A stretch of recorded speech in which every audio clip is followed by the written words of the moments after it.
ଯେଉଁ ଭଳି ଭାବରେ ବିଗତ 10 ବର୍ଷ ଧରି ଆଜି ନୁହେଁ, ଏଟା ଆଜି ତାଙ୍କର ପ୍ରଥମ ଆନ୍ଦୋଳନ ନୁହେଁ, ବିଗତ 10 ବର୍ଷ ଧରି ସେଇ ଆନ୍ଦୋଳନ ରେଳବାଇ ବାବଦରେ କରିଚାଲିଛନ୍ତି।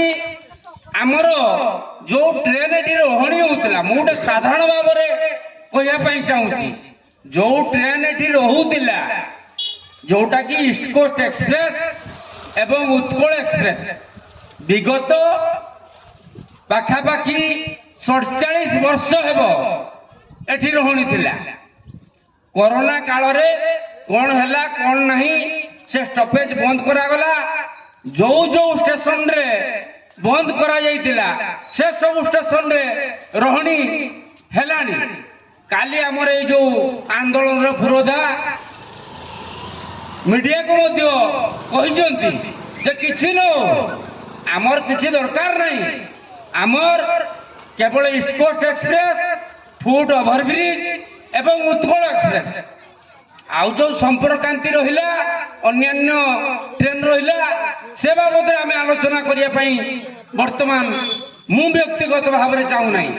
କାଲି ଆମର କମଲ ଭାଇ ଯୋଉ ଆନ୍ଦୋଳନର ପୁରୋଧା ସେ କହିଛନ୍ତି ସ୍ପଷ୍ଟ ଭାବରେ, ମୁଁ ବର୍ତ୍ତମାନ ଶୁଣୁଥିଲି ତାଙ୍କର ବୟାନଟା ଶୁଣୁଥିଲି, ଶୁଣିଲା ପରେ ମୁଁ ପୁଣି କହୁଛି ତାଙ୍କର ବୟାନରେ ସେ କହିଛନ୍ତି ଯେ ବିଗତ ଦିନରେ ଯୋଉ କରୋନା ସମୟରେ ଯୋଉ ଯୋଉ ଷ୍ଟେସନରେ ଟ୍ରେନ ରହୁଥିଲା ସେଗୁଡାକୁ ରୋକା ଯାଇଥିଲା, ସେ ସବୁ ଷ୍ଟେସନ ରହିଲାଣି, କିନ୍ତୁ ବସ୍ତା ଷ୍ଟେସନରେ ବର୍ତ୍ତମାନ ସୁଦ୍ଧା ଉତ୍କଳ ଏକ୍ସପ୍ରେସ, ଇଷ୍ଟ କୋଷ୍ଟ ଏକ୍ସପ୍ରେସ ରହୁନାହିଁ। ଏହାର କାରଣ କଣ? ଏହାର କାରଣ ଗୋଟିଏ କଥା ମୁଁ ଯାହା ବୁଝିବା ପାଇଁ ଚାହୁଁ ମାନେ ବୁଝିଲି, ଇଏ ମାନେ ବସ୍ତା କୋଉଠି ଅବହେଳା, ଇଏ କଣ 10-50 ଜଣ 100 ଜଣ ବସିଛନ୍ତି, ୟାଙ୍କର କଣ ଅଛି, ଏଇ ସବୁ ଚିନ୍ତାଧାରା ନେଇ ଏଇ ସବୁ ମାନସିକତା ନାହିଁ ବୋଧ ହୁଏ ରେଳବାଇ ସେ ଟ୍ରେନକୁ ଏଠି ଛିଡା କରୁନାହିଁ।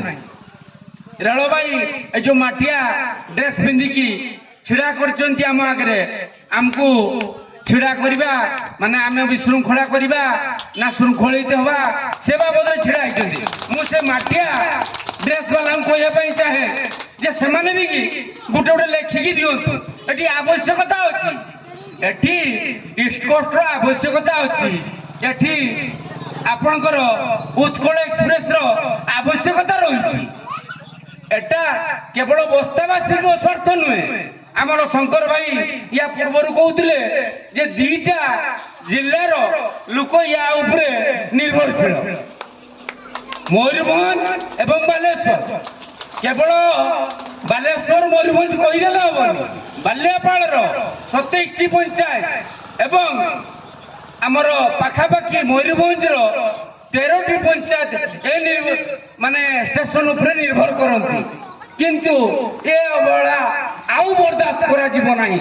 ଯେ ପର୍ଯ୍ୟନ୍ତ ଆଜି ଏକ୍ସପୋର୍ଟ ଆସିବ ଏଠି ଛିଡା ହବ ଆମେ ଆନ୍ଦୋଳନରୁ ଉଠିଯିବା, ଆଜି ଉତ୍କଳ ଆସିବ ଏଠି ଛିଡା ହବ ଆମେ ଆନ୍ଦୋଳନରୁ ଉଠିଯିବା, ନଚେତ ଆମେ ଉଠିବା ନାହିଁ, ଆମେ କଶ୍ମୀର କାଳେ ଉଠିବା ନାହିଁ। ଏ ଯୋଉ ରେଲୱେ ବାଲା ଭାବୁଛନ୍ତି ଏ ସବୁ ବକର ଡାକିବେ, 2-4 ମିନିଟ କହିବେ, 2-4 ଦିନ କହିବେ, ତାପରେ ଉଠିଯିବେ। କମଲ ଭାଇ ବହୁତ ଶକ୍ତିଶାଳୀ, ତାଙ୍କର ରାଜନୈତିକ କ୍ଷମତା ନଥାଇପାରେ, କିନ୍ତୁ ମୁଁ ଗୋଟେ କଥା ଆପଣଙ୍କୁ ମନେ ପକେଇ ଦଉଛି, ଏଇଠି ଅଶ୍ବିନୀ ବୈଷ୍ଣବ ଆସିଥିଲେ, ବହୁ ବିଜେଡି, ବହୁ ବିଜେପି, ବହୁ କଂଗ୍ରେସ କର୍ମୀ ଏଠି ଆସିଥିଲେ ସମାବେଶକୁ, କିନ୍ତୁ ସେ ଗୋଟେ କଥା ଦେଇଥିଲେ, ଏଠି ଗୋଟେ ପାଚେରୀ ହେଇଥିବ ଆପଣ ଦେଖନ୍ତୁ, এইটি ମୋ ବାଁ ପାଖରେ ଗୋଟେ ପାଚେରୀ ହେଇଥିବ, ସେଥିରେ ଲେଖା ଅଛି, ଏବେ ବି ଆପଣ ଯାଇକି ପଢନ୍ତୁ, ସେଥିରେ ଲେଖା ଅଛି ଯେ ଆମେ ବସ୍ତା ରେଳବାଇ ଷ୍ଟେସନକୁ ଆନ୍ତର୍ଜାତିକ ରେଳ ଷ୍ଟେସନରେ ପରିବର୍ତ୍ତନ କରିବା। ଆନ୍ତର୍ଜାତିକ ତ ହେଲା ନାହିଁ, ରାଜ୍ୟ ତ ହେଲା ନାହିଁ, ଜିଲ୍ଲା ତ ହେଲା ନାହିଁ, ଆଉ ବ୍ଲକ ବି ହେଲା ନାହିଁ, ଆପାତତଃ ଆମକୁ ପଞ୍ଚାୟତ ସ୍ତରୀୟ କରିଦିଅନ୍ତୁ, ଆମକୁ ପଞ୍ଚାୟତ ସ୍ତରୀୟରେ ରଖିବାକୁ ଦିଅନ୍ତୁ, ଏତିକି ମୋର ଅନୁରୋଧ। ଅଶ୍ବିନୀ ବୈଷ୍ଣବ ନିଜେ ଆସିଥିଲେ, ସାଂସଦ ପ୍ରତାପ ଷଡଙ୍ଗୀ ନିଜେ ଆସିଥିଲେ, ନିଜେ କଥା ଦେଇଥିଲେ 8 ଦିନ ଭିତରେ ଫୁଟ ଓଭରବ୍ରିଜର କାମ ଆରମ୍ଭ ହବ।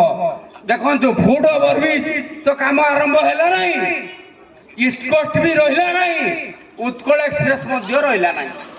ଆମେ ବର୍ତ୍ତମାନ ଗୋଟିଏ ଦାବି ଉପସ୍ଥାପନା କରୁଛୁ ଯେ ବର୍ତ୍ତମାନ ଯୋଉ ଟ୍ରେନ ଯିବ ସେ ଟ୍ରେନ ବସ୍ତାରେ ରହିକି ଯିବ।